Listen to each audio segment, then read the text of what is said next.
about the influence of the leadership of your veteran players on Jalen Green?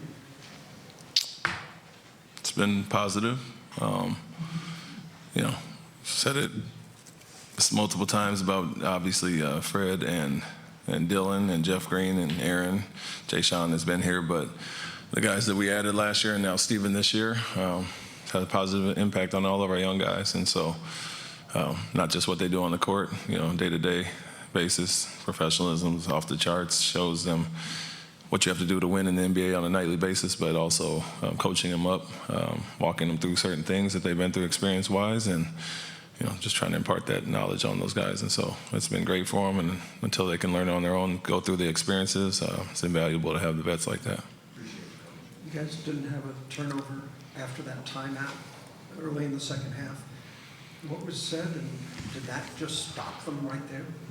Well, we didn't love the 10 turnovers in the first half for 14 points. They had 52, and I think gave up 4 threes off of inch outs that we missed, and then the other 14 points off turnovers. So felt we were guarding well enough the initial actions if we took care of the ball and made them work for it. And so when we came out and had those 4 possessions with turnovers, I wanted to address it again, obviously, and we showed at halftime playing in the crowd, and when we don't do that and get wide open looks. And so just wanted to reiterate that point, and I think they got it across that take care of the ball, don't aid them in scoring, we'll be in good shape. How would you assess him and start? Good. I mean, he's going to do what he does regardless, coming off the bench or starting. At times he's run the point, at times he has the center on him, he's setting screens. And so across the board, I love our balance, and he was a big part of that, obviously, but he's always going to stuff the stat sheet, and tonight was another good night with him being able to do both on and off ball, and the defensive job on Norman Powell to go 5 for 18 was big. Coach, there were a number of, roster combinations out there that aren't your traditional spacing ones with Amen, Jay Sean, Steven. Just to have that, still be able to hit 15 threes on good percentage. What do you think was the key to that? That we still, the certain guys that we put our men out there with doesn't mean, they can't put the 5 on him when Alpe's out there or Steven at times. And so he still can create for other guys. And we understood if we got into the paint, they would collapse their defense and the kickouts would be there. And so that was part of the reason we didn't love turnovers early, is that we missed a lot of the wide open shots. But looking at our last 2 games against them, it really packed the paint, especially when they go smaller to protect the rim, and that one less dribble and getting off the ball and guys being confident and shooting it, that'll be there. And so it's a matter of making or missing them, but we were taking the right shots for the most part. Is there value to working through playing without Fred for more than the 12 to 14 minutes a night, but to have a game like this where they had to figure it out without him?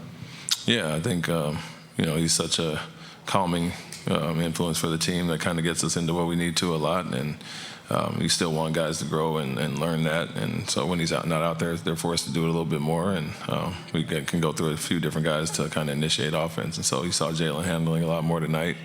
I mentioned our men, but also Alpe running some stuff to get us into actions. And so, figure out other ways to do it. And guys, when the guy is down, we've done a good job of stepping up. And you saw that tonight with guys like Jay Sean that hadn't played much, and Aaron coming in ready and increasing his minutes. And so figure out how to do it by committee, and I think they all did a really good job today.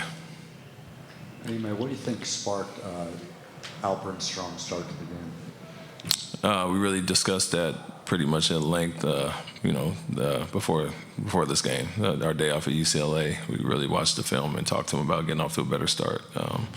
Felt he was a little sluggish in the Sacramento Golden State game, and even some other ones throughout the year, and just wanted him to get off to a better start and really put his imprint on the game from the start. And so he took that to heart. I think he adjusted a few things pre-game with his preparation, and it showed tonight. You talked before the game about all his different improvements, but given where his skill set is as a player, what sort of growth do you envision from now through the course of the season?